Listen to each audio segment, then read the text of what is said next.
रूहों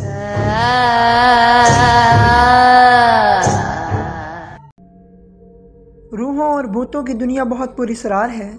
सिर्फ वही लोग जो इनसे मिलते हैं यकीन रखते हैं कि रूह और भूत इस दुनिया में मौजूद हैं, और जो इसके रूबरू नहीं आते वो इसे महज ख्याली समझते हैं। चाहे वो कुछ भी हो, लेकिन भूतों और रूहों का ये कहकर मजाक उड़ाने का कोई सबूत नहीं मिला कि इनका कोई वजूद नहीं।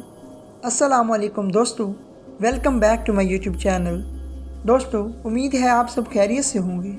आज की कहानी काफ़ी डरावनी और खौफनाक है, तो इसे सुनने से पहले आयतुल कुर्सी पढ़ लें, क्योंकि आयतुल कुर्सी के विर्द के साथ ऐसी चीज़ें हमसे दूर हो जाती हैं। दोस्तों, ये कहानी हमें लखनऊ के एक लड़के ने भेजी है, तो चलिए उन्हीं की ज़बानी ये कहानी सुनते हैं। सितंबर का महीना था। वो एक अंधेरी रात थी। धीरे धीरे हवा की ठंडी लहरें आ रही थी। आसमान पर बिजली चमक रही थी। महेंद्र चाचा अपने घर से दूर अपने खेत में एक चारपाई पर सो रहे थे। उसका खेत गांव के तालाब के पास था। बारिश की वजह से पूरा तालाब भर गया और खेत में घास बहुत ज़्यादा थी। इसकी वजह से ये सब अंधेरे में ज़्यादा खौफनाक लग रहा था। उस तालाब के किनारे आम के 6-7 बड़े दरख्त थे। आम के दरख्त की शाखों की आवाज़ भी काफ़ी डरावनी लग रही थी। अचानक खेत में बंधी भैंसों ने शोर मचाना शुरू कर दिया। महेंद्र चाचा समझ नहीं पा रहा था कि भैंस ऐसा क्यों कर रही है। उनका ख्याल था कि शायद भैंसें सर्दी की वजह से ऐसा कर रही हैं। इसलिए महेंद्र चाचा के खेत में एक चिमनी जलाई गई। उस चिमनी की रोशनी में महेंद्र चाचा की नज़र उसकी चारपाई पर पड़ी।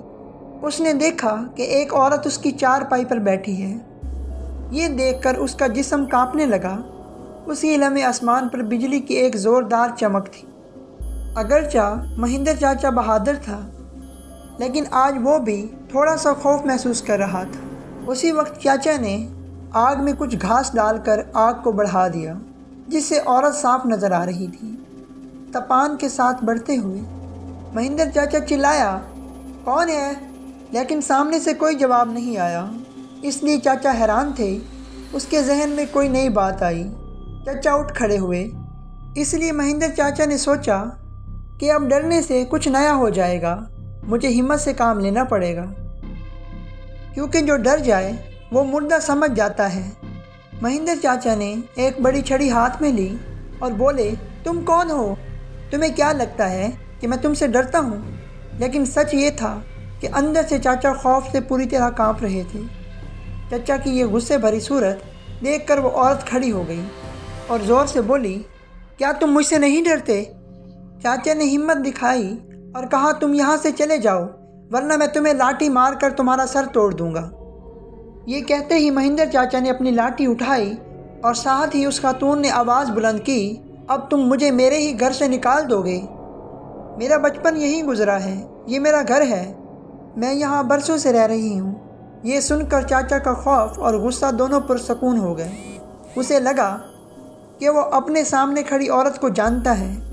उसकी आवाज़ भी जानी पहचानी लग रही थी। चाचा सोचने लगे, ये औरत कौन है? अगर मैं इस औरत को जानता हूँ तो इतनी भयानक और शैतानी शक्ल में क्यों है? अचानक, ओए, ये तो राधा है, मेरी बड़ी बहन। बचपन में राधा और मैं खेतों में घास काटने का काम करते थे। अब महेंद्र चाचा को सारी बात समझ में आ गई थी। ये राधा की बचपन की बात थी। जब राधा 14 साल की थी तो वो गांव के कुछ बच्चों के साथ इस मैदान में खेल रही थी। दूसरे बच्चों की तरह राधा भी दरख्त पर चढ़ रही थी और एक शाख से दूसरी शाख पर छलांग लगा रही थी। अचानक वो शाख जिस पर राधा बैठी थी टूट गई और राधा मुंह के बल गिर गई। ये देखकर तमाम बच्चे खौफ से चीखने लगे। बच्चों की चीखें सुनकर बुजुर्ग वहां पहुंचे और राधा को उठाकर अस्पताल ले गए, लेकिन तब तक बहुत देर हो चुकी थी।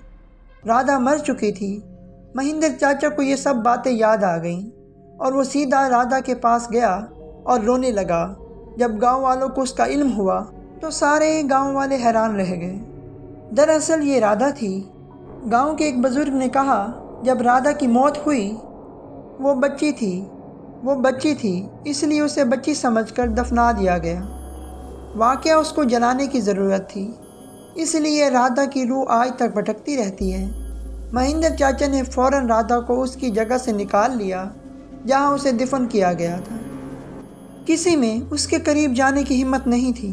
उसी वक्त राधा की रूह गांव वालों के सामने आई और कहने लगी, हाँ तुम ठीक कहते हो, मैं मर गई हूँ। तुम लोगों को मुझसे डरने की ज़रूरत नहीं, मैं आज भी उसी गांव की बेटी हूँ, लेकिन आज तक मैं भटक रही हूँ, मुझे आज़ाद कर दो।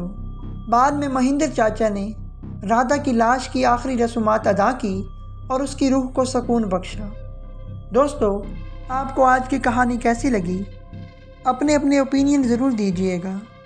मज़ीद इस तरह की खौफनाक वीडियोस देखने के लिए हमारे चैनल को सब्सक्राइब कीजिए और बेल के आइकन को दबा दें ताकि हर आने वाली वीडियो सबसे पहले आपको मिले।